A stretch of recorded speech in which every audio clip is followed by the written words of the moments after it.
Hi there, and welcome to Distilling, where today we're looking at molasses. Now, molasses is obviously required to make rum. Not the only raw material you can use to make rum. In South Africa, rum is allowed to be made from sugarcane juice, sugarcane syrup, or molasses. But being that we're in Gauteng, not in KZN where all the sugarcane farms is, it's quite difficult to supply sugarcane juice and sugarcane syrup. Not impossible, we are working on it, and hopefully soon we will be able to supply that as well. But in the meantime, we're supplying molasses. Now specifically, we supply Huletts Treacle 1 and Treacle 3 molasses. Now there's a very specific reason why we supply these brands of molasses. South Africa's got a couple of sugar suppliers, and we don't have any issue with one over the other, but your two biggest ones is Illovo and Huletts. Now the problem with Illovo molasses is that when you buy a batch and you ask for the lab analysis spec sheet, they don't give you a batch specific spec sheet. They give you a spec sheet that covers a wide range. So for instance, total Brix may vary between 70 and 80%.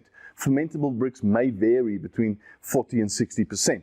Now that is not good enough for a craft distiller or a home distiller. We need to know exactly what we are dealing with in terms of the molasses that we're using, so that we know how much molasses to use with how much water and how much we can expect to get out. Should I add more sugar? Can I add more sugar? And so on and so forth. Now, if you've already done our W5 High Brix Raw Material course, which is our rum course, or you've done the C10 Comprehensive Distilling course, you'll know what I'm talking about here. That when we're dealing with molasses, we're dealing with non-fermentable compounds as well. Not everything in here is sugar, and not everything in here is fermentable. Therefore, it's very important that we know how much of this liquid is fermentable and how much of this is going to affect my Brix reading or my density reading. Because with a rum fermentation, you very rarely, if ever, get that the fermentation ferments dry.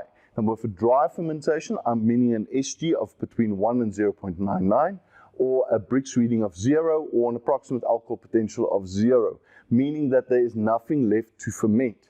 Your SG hydrometer will always give you a reading at the end of a rum fermentation, because there is still non-fermentable Brix solids, non-fermentable solids that's dissolved in the liquid, that's affecting the density, and it's still left at the end of the fermentation. Now you need to know what you are dealing with so that you know the fermentation is actually done, because normally you'd say it's done if it's at 0.99, that's not the case now. So you need to know, when is my fermentation going to be done?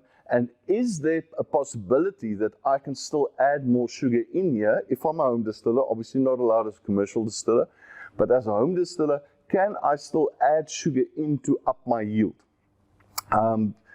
Why is that important? Why do I need the lab analysis for that? That brings us again to the whole alcohol tolerance and Brix tolerance of yeast, which you would have learned about in our C1 Introduction to Distilling course. So with every single container that we sell, whether it's a 25 liter, this is a 25 liter, 35 kg molasses. We also have a 5 liter container of molasses that's available. Both sizes are available. So with each container of molasses, be it a 5 liter or a 25 liter, you get a copy of the latest batch lab analysis sheet, which gives you the total Brix, all the mineral content, breakdown of the mineral content, as well as the fermentable sugar components. Now please note, it might be a little bit confusing, because it's going to measure sugar 3 times. It's going to mention a sucrose percentage, it's going to mention an invert sugar percentage, and finally it's going to mention total sugars as inverted. That's the percentage you look at. Sucrose is fermentable, but as you would know if you've already done training with us, sugar is a disaccharide, so it's not easily fermentable as invert sugars is, which is your fructose and glucose sugars. But it is still fermentable in the long run. The yeast just needs to work a little bit harder. So in terms of total yield, you look at the total sugars as invert sugar. That is the percentage that's important, and obviously the total Brix of the molasses, that's the one that's important. So every batch, you get a batch-specific spec sheet or batch-specific lab analysis sheet with every batch of molasses or every bottle of molasses that you buy from us. So That is our Huletts Treacle 1 and Huletts Treacle 3, available here from Distilling.